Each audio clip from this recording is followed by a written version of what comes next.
I have not met one person who loved Christ as a Christian, but not as a Catholic, who when they heard this didn't end up becoming Catholic. So this is called poisoning the well, and I'm sure he believes this, but it's implying that anyone who didn't become a Catholic doesn't love Jesus, and so you better agree with him or else you don't really love Jesus.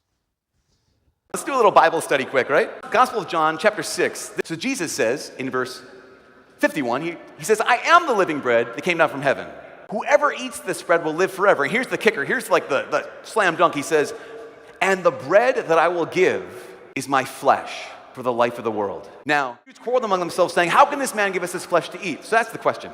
Does it sound like they think Jesus is speaking symbolically or like he's speaking literally?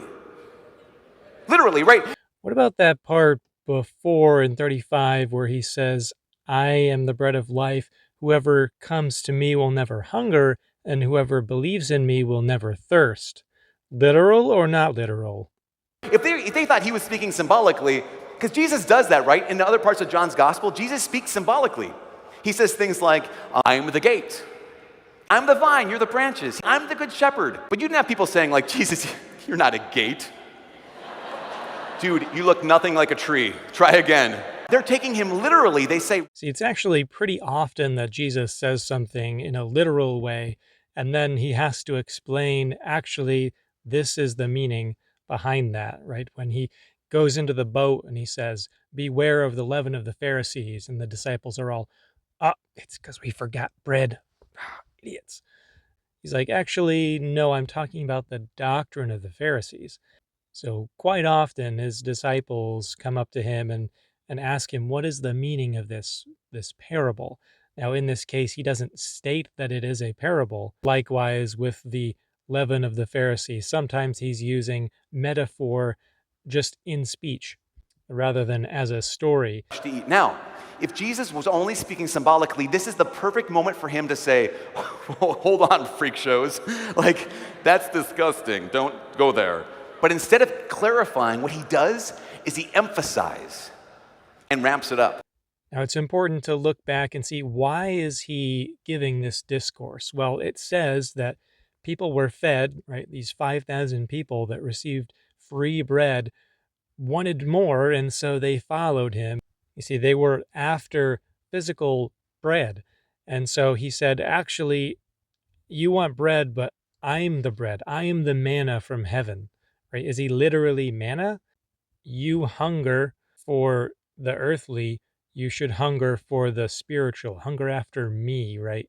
Consume my person, learn of me. So in a way, he's almost intentionally saying something that's offensive to cause these people to realize that they're following after the wrong thing and stop following him, right? He's whittling his disciples down to the core 12 that he actually chose, or at least the ones that would be willing to draw near to him, the ones that understood when he says these things. Sometimes we have to ask him, and they would draw in and say, Master, what do you mean by this? Of course, in this instance, he asks, do you also want to leave? And they don't really have an answer other than, well, to whom would we go? You have the words of life. They got it, right? The words of life. He even says, it is the spirit who gives life. The flesh, right? Physical bread profits you nothing. The words that I'm speaking to you are spirit and they are life. So if you want life, listen to the words. He says, but there are some of you who do not believe, right? And so it's those people that left.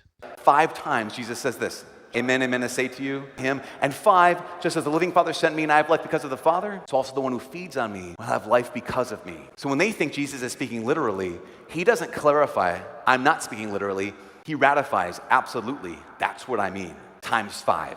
Now, many of his disciples who were listening said, this saying is hard. Who can accept it? Question again. Is a symbolic statement hard to accept? Answer, no. It wasn't that he is like, in the future, you're going to get this when you realize that the bread that you will sometimes eat in remembrance of me is literally turning into my flesh. Like, it's so nonsensical that you would think that it took hundreds of years to actually develop that into a dogma, which then became part and parcel with the Catholic and Eastern Orthodox churches. The same Catholic Church that bound up true salvation by grace through faith in implicit faith in priests and added on ridiculous doctrines of praying to dead people instead of our mediator, who is Christ, praying to Mary, kissing statues, etc. So um, that was only 500 years ago that we were liberated from that. So it's not really that surprising that a bunch of dudes from the 3rd and 4th century believed some heretical thing that just kind of became the norm. The literal statement is absolutely hard to accept. Many of his disciples returned to their former way of life and no longer accompanied him.